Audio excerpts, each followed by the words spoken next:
He wasn't here. Not here to share this milestone of my nephew's wedding. Not here to see his daughter act as the officiant for the wedding. Won't be here when our engaged son walks down the aisle next year. He's gone. And my grief is still very real. It just takes time. That is what everyone who has walked in my shoes tells me. So I have to be patient. Patient with myself and patient with the world that goes on. I work hard to stay busy, to create the illusion that time is moving faster. While Scotty never saw this book in its published form, he read it. In addition to being a book about personal and professional growth, this is also a love story and a tribute to my husband. Now, the publication and launching of this book is providing me with a much-needed new focus and distraction. So I dedicate this book to my late husband. After almost 35 years of marriage, Scotty will always be a part of me and who I am. In that way, he lives on. Introduction. I'm in my office at MetricStream, Inc., hurriedly clearing a backlog of voicemails, trying to get through them before my first meeting of the day. As usual, they're all sales pitches, cold calls from vendors who don't know who else to approach in the company, so they leave a message for the CEO.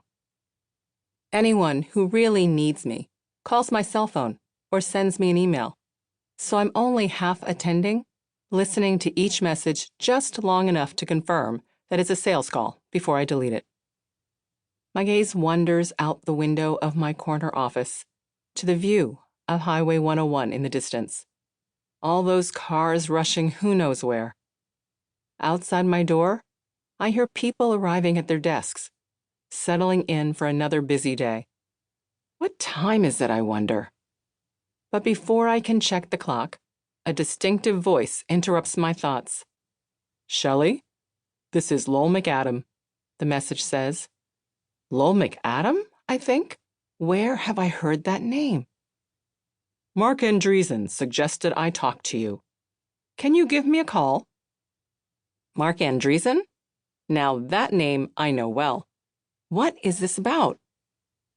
I hang up the phone and turn on my computer. A Google search tells me Lowell McAdam is the relatively new CEO of Verizon, a Fortune 15 company. Okay, he wouldn't be calling me for MetricStream business purposes because Verizon isn't a client or a prospect. What could this be about? Why would Mark refer Lowell to me? Is this a job opportunity? Does he want me to do a speaking engagement?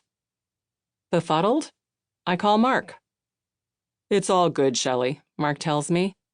Lowell's looking for a new board member with experience that matches yours, a high-profile CEO in tech who has managed operations at scale.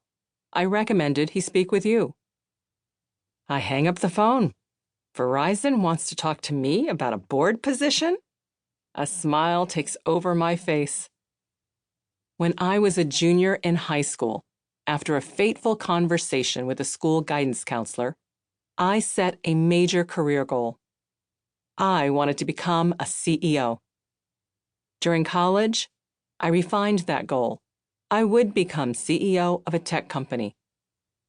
On my way toward earning my CEO seat, I learned there was a governance structure one step above the CEO, the board of directors, the people who hire and fire CEOs, and who ensure a company's shareholders see returns on their investments. So I added another goal. I wanted to serve on a Fortune 500 board before I was 55. Now, at 50 years old, after 10 years as CEO of MetricStream,